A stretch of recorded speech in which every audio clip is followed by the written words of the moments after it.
1991 के आंकड़ों के अनुसार हर 1000 पुरुषों पर 927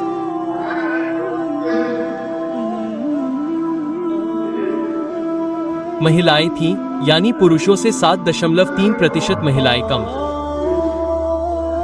28 से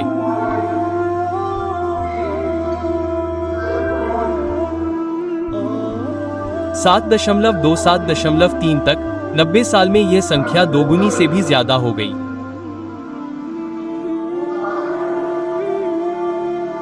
क्यों?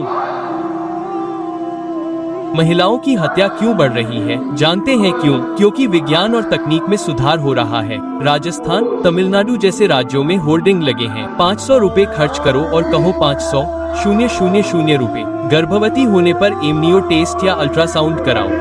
जब महिला को पता चल जाए कि गर्भ में पल रहा बच्चा लड़की है, तो उसे 500 रुपए में इलाज कराओ और उसके पालन पोषण और दहेज में 500,000 रुपए बचाओ। इसलिए जैसे जैसे विज्ञान और तकनीक आगे बढ़ रही है, कन्या भ्रूण हत्या बढ़ रही है। यही कारण है कि यह बढ़कर हर साल 30 लाख हो गई है।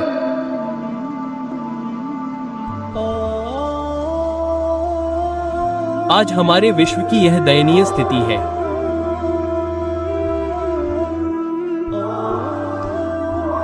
इस्लाम न केवल लड़कियों की हत्या की निंदा करता है, बल्कि यह इस बात की भी निंदा करता है कि आप एक लड़की के जन्म पर दुखी होंगे।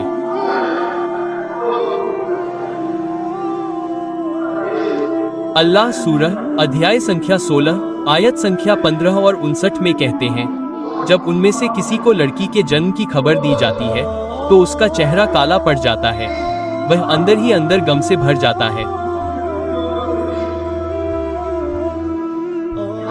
और वह समाज से शर्म से अपना चेहरा छिपा लेता है और सोचता है, क्या उसे अपमानित किया जाए या उसे मार डाला जाए या उसे मिट्टी में दफना दिया जाए। उद्धरण चिन्ह। कितना बुरा विचार है। कुरान में लड़कियों के वध की निंदा की गई है। कुरान में तो लड़की के जन्म पर दुखी होने के विचार की भी निंदा की गई है। हमारे प्यारे पैगंबर सल्लल्लाहु अलैहि वसल्लम ने कहा कि यह एक हदीस है जिसमें पैगंबर ने कहा है कि अगर कोई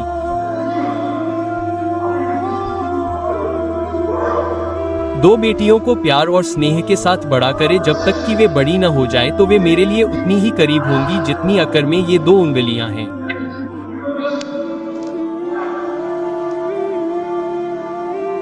एक और हदीस में कहा गया है कि अगर तुम 2 बेटियों को प्यार और स्नेह के साथ बड़ा करोगे जब तक कि वे बड़ी न हो जाएं, तो तुम जन्नत में प्रवेश करोगे। पैगंबर ने केवल महिलाओं के अधिकारों के बारे में बात नहीं की, बल्कि उसे करके भी दिखाया। एक बार एक आदमी ने अपने बेटे को चूमा और उसे अपनी एक गोद में बैठने को कहा, लेकिन अपनी बेटी को नहीं बिठाया जो वहां मौजूद थी। पैगंबर ने आपत्ति जताई और कहा कि वह अपनी बेटी को चूमकर दूसरी गोद में बैठा ले।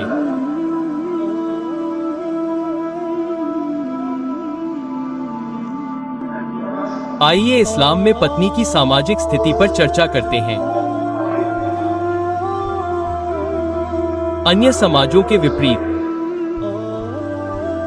जहां महिलाओं को शैतान का साधन माना जाता है।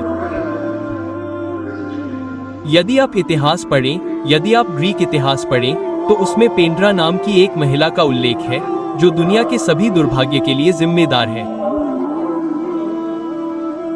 यदि आप मिस्र की सभ्यता पढ़ें, तो वे महिला को शैतान का साधन मानते हैं।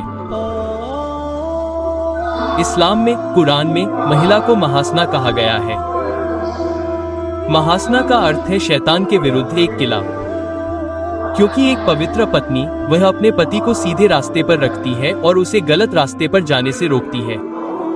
कुरान में उसे मुआना कहा गया है, जिसका अर्थ है शैतान के विरुद्ध एक किला।